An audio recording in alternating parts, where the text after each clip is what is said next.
आजही ठाण्यातल्या कित्येक घरांमध्ये देव्हाऱ्यात दिघे साहेबांचा त्यांचा फोटो आहे फोटो. की त्यांना दैवतासारखं लोक आज पुजतायत. सो एक वेगळी जबाबदारी आहे अभिनेता म्हणून माझ्यावर, दिग्दर्शक म्हणून प्रवीणवर, निर्माता म्हणून मंगेशवर. पण दिघे साहेबांच्या आशीर्वादाने आम्ही सगळी ही जबाबदारी पार पडू. शरद पोंक्षीचं नथुराम गोडसे बंद पडलं आहे, ते दिघे साहेबांमुळे परत सुरू झालं. यदाकदाचित बंद पडलं आहे संतोष पवारचं, तेही दिघे साहेबांमुळे सुरू झालं. तर असा हा राजकारणी, समाजकारणी जो कलाकारांच्याही पाठीशी उभा राहतो.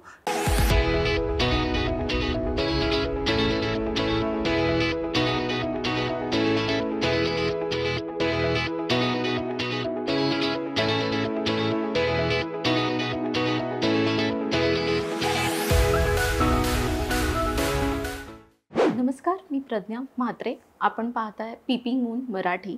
सगळेच राजकारणी सारखे नसतात, काही आनंद दिघे असतात. गेल्या अनेक दिवसांपासून आपण टी व्हीवर पाहतोय, एक टीजर झळकतोय आणि तो टीजर पाहताना अंगावर अक्षरशः शहारे येत आहेत आणि सगळीकडे त्या सिनेमाचीच चर्चा आहे. तो सिनेमा म्हणजे धर्मवीर मुक्काम पोस्ट ठाणे. आणि या सिनेमाच्या निमित्ताने आपल्यासोबत खास बातचीत करण्यासाठी आहेत चतुरस्र अभिनेते प्रसाद ओक. प्रसादजी, तुमचं पीपिंग मून मराठीमध्ये खूप खूप स्वागत आहे. धन्यवाद. तुम्ही एक उत्कृष्ट अभिनेते आहात, एक उत्कृष्ट दिग्दर्शक आहात. तुमचे 3 सिनेमे तुम्ही दिग्दर्शित केलेत आणि त्यांची आता चंद्रमुखी आलेला आहे, यशस्वी घोडदौड सुरू आहे. आणि सगळं असं सुरू असताना अचानक एक दिवशी काही ध्यानीमानी नसताना एका सिनेमाचं म्युझिक लॉन्च आणि टीजर लॉन्च होतो आणि तेव्हा प्रसाद ओक हा आनंद दिघेंच्या रूपात समोर येतो आणि सगळे अवाक होऊन जातात. काय सांगाल तुम्ही? हा तुमच्या करिअरमधला माइलस्टोन ठरू शकतो की ठरला आहे ऑलरेडी प्रदर्शनापूर्वी? ठरला आहे असं म्हणणं मी नाही म्हणू शकत. असं ठरू शकतो अशी आशा नक्कीच व्यक्त करू शकतो. एका ॲक्टरच्या आयुष्यामध्ये असा चित्रपट, अशी भूमिका फार महत्त्वाची असते. थोडं उशिरा का होईना पण माझ्या वाट्याला अशी भूमिका आली. मी स्वतःला भाग्यवान समजतो. आमच्या परीने आम्ही ही भूमिका, हा चित्रपट परिपूर्ण करण्याचा अत्यंत प्रामाणिक प्रयत्न केला आहे. त्याचं यशापयश सगळं प्रेक्षकांच्या हातात आहे. आनंद दिघेंची व्यक्तिरेखा साकारताना तुम्ही प्रचंड रिसर्च केला असेल, अभ्यास केला असेल. तर अशी कुठली म्हणजे त्यांचं एक व्यक्तिमत्वच तुम्ही जगला आहात, जे काही तुमचं 2-3 महिन्यांचा काळ असेल तो. अशी कुठली त्यांची गोष्ट आहे का की जी प्रसाद ओकला अचंबित करून टाकते? अजूनही ती गोष्ट तुमच्यासोबत सुरू आहे? काही त्यांचे विचार असतील? जनसंचय त्यांचा जो होता तो थक्क करून टाकणार आहे. म्हणजे जगाच्या कानाकोपऱ्यातनं, मी ठाण्याच्या, महाराष्ट्राच्या म्हणत नाही, जगाच्या कानाकोपऱ्यात त्यांचे चाहते आहेत, त्यांचे भक्त आहेत, त्यांचे शिष्य आहेत. अमेरिकेहून, न्यूझीलंडहून, ऑस्ट्रेलियाहून, दुबईहून, सिंगापूरहून आम्हाला कित्येक मेसेजेस आले की दिघे साहेबांवर सिनेमा होतोय, आमच्यासाठी अत्यंत आनंदाची, अभिमानाची गोष्ट आहे. आज मी अमेरिकेत जी काही नोकरी करतोय ती दिघे साहेबांनी मला ॲडमिशन दिली म्हणून.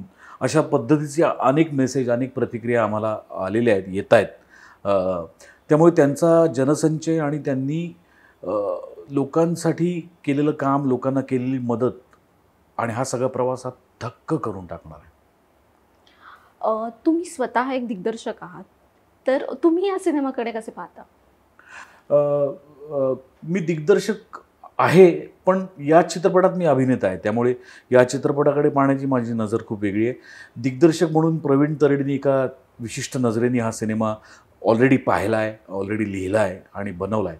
मी त्याच्या नजरेत स्वतःला सामावून घेण्याचा एक अभिनेता म्हणून प्रामाणिक प्रयत्न केला आहे. त्याच्या नजरेतले दिघे साहेब उभे करण्याचा माझ्या परीने मी प्रयत्न केला आहे. मुळात तो स्वतः एक अत्यंत हुशार आणि अभ्यासू लेखक, दिग्दर्शक आणि अभिनेता आहे. त्याची मला वेळोवेळी, क्षणोक्षणी प्रचंड मदत झाली आहे हे कॅरेक्टर उभं करताना, हा पूर्ण सिनेमा उभा करताना. तो असल्यामुळे अर्धी लढाई आम्ही जिंकलो आहे असं म्हणायला हरकत नाही, कारण त्यांनी इतका अभ्यास केला आहे दिघे साहेबांचा, त्यांच्या प्रवासाचा, त्यांच्या पूर्ण कारकिर्दीचा. एक अप्रतिम चित्रपट लिहिला आहे त्यांनी, फार उत्तम स्क्रीन प्ले आहे, अप्रतिम डायलॉग्स आहेत. टीजरमधले डायलॉग्सच एवढे फेमस झाले, चित्रपट आल्यानंतर तर काय होईल मी फक्त कल्पना करू शकतोय. पण मला प्रचंड मजा आली त्याच्याबरोबर काम करताना. खूप गोष्टी शिकता आल्या प्रवीणकडून.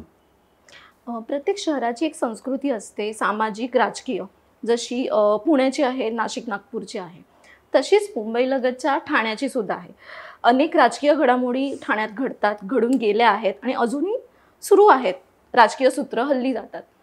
तर हा सिनेमा करण्यापूर्वी ठाण्याच्या या राजकीय संस्कृतीबद्दल किंवा घडामोडींबद्दल तुम्हाला कल्पना होती? कल्पना होती म्हणजे ऐकून होतो, वाचत होतो. दिघे साहेबांबद्दल सुद्धा मी 96-97 साली पुणे सोडून मुंबईत आलो तेव्हापासून गोष्टी त्यांच्याबद्दलच्या त्यांचं नाव वारंवार कानावर पडत होतं की शरद पोंक्षेचं नथुराम गोडसे बंद पडलं आहे, ते दिघे साहेबांमुळे परत सुरू झालं. यदाकदाचित बंद पडलं आहे संतोष पवारचं, तेही दिघे साहेबांमुळे सुरू झालं. तर असा हा राजकारणी, समाजकारणी जो कलाकारांच्याही पाठीशी उभा राहतो, या पद्धतीने त्यांचं नाव कानावर यायला सुरुवात झाली. आणि दुर्दैवाने 2001 साली ते गेले. मला त्यांना भेटण्याचा, त्यांना पाहण्याचाही योग कधी माझ्या आयुष्यात आला नाही दुर्दैवाने. पण आज त्यांची भूमिका माझ्या वाट्याला आली आणि त्यांनी पुन्हा एकदा तो सगळा धांडोळा घेण्यात आला ठाण्याचा, त्यांच्या पूर्ण प्रवासाचा. अनेक शेकडो माणसं आम्हाला भेटून गेली, त्यांच्याबद्दलच्या आठवणी सांगायची, त्यांचे किस्से सांगायचे. याच्यातून जे जे एक अभिनेता म्हणून टिपता येईल तेवढं मी टिपायचा प्रयत्न केला आहे. अशी कुठली गोष्ट होती का की अभिनेता म्हणून करताना, दिघे साहेबांचं आयुष्य जगताना, की हे खूप आव्हानात्मक आहे, जरा तुम्हाला वेळ लागला रिसर्चला, अभ्यासाला? अशी एक गोष्ट नाही आहे, असं अख्खी व्यक्तिरेखाच अशी आहे की जी करताना प्रचंड अवघड गेली, दडपण होतं प्रचंड, आहे अजूनही आणि ते राहणार आहे. कारण असामान्य व्यक्तिमत्व आहे. त्यांनी केलेलं काम, त्यांची तत्त्व, त्यांचे निश्चय, त्यांचा जनसंचय, त्यांचं राजकारण, त्यांचं समाजकारण, हे अद्भुत आहे सगळं.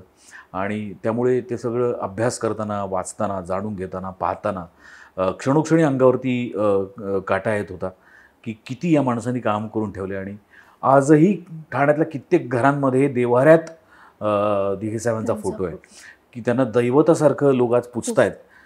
सो एक वेगळी जबाबदारी आहे अभिनेता म्हणून माझ्यावर, दिग्दर्शक म्हणून प्रवीणवर, निर्माता म्हणून मंगेशवर. पण दिघे साहेबांच्या आशीर्वादाने आम्ही सगळी ही जबाबदारी पार पडू शकू अशी आशा करतो. अगदी शेवटचा प्रश्न की म्युझिक लॉन्च आणि जे टीजर लॉन्च झालं त्यात दिघे साहेबांच्या भगिनी गडकरीताई तिथे होत्या आणि त्यांना तुम्हाला पाहून साक्षात त्यांचा भाऊ दिसला आणि त्यांना अश्रू अनावर झाले. एकनाथ शिंदेजी सुद्धा तुमच्या पाया पडले. एक अभिनेता, माणूस म्हणून त्या क्षणी काय भावना होत्या, काय मनात आलं? ऑस्कर मिळालं मला त्या दिवशी. मला तर वेगळ्या ऑस्करची गरज नाही. ज्यांनी आयुष्य त्यांच्याबरोबर व्यतीत केलं, त्यांची सख्खी बहीण अरुणाताई, ज्या मला बघून आनंद अशी हाक मारतायत आणि माझा आनंद परत आला आहे, हे वाक्य माझ्या आयुष्यातला सर्वोच्च पुरस्कार आहे असं मला वाटतं. याच्या पलीकडे काय बोलू, माझ्याकडेही खरंच शब्द नाही. धर्मवीर आनंद दिघे साहेब, त्यांचं समाजकारण, राजकारण आणि त्यांच्या ज्या काही त्यांनी एक चांगला समाज घडवण्यासाठी त्यांनी पुढाकार घेतलेला आहे आणि आजच्या पिढीला ते धर्मवीर आणि तुम्ही धर्मवीर साकारून आजच्या पिढीपर्यंत ते पोहोचवताय, त्यासाठी तुमचे आभार मानलेच पाहिजेत. म्हणजे कारण का आजच्या पिढीला धर्मवीर कळतायत, एक राजकारणी हा असाही असू शकतो. बरोबर. आणि त्यासाठी पीपिंग मून मराठीकडून तुम्हाला खूप खूप शुभेच्छा, तुमच्या संपूर्ण टीमला. आणि हा नक्की आता प्रदर्शनापूर्वीच इतकं सुंदर त्याचं व्ह्यूज येत आहेत आणि सुपरहिट ठरलेलाच आहे त्याच्यासाठी. आणि आम्हाला वेळ दिलात आणि आमच्याशी बोललात त्याबद्दल खूप खूप धन्यवाद. धन्यवाद, थँक्यू. नमस्कार, मी प्रसाद ओक. तुम्ही पाहताय पीपिंग मून मराठी. लाईक करा, सबस्क्राईब करा.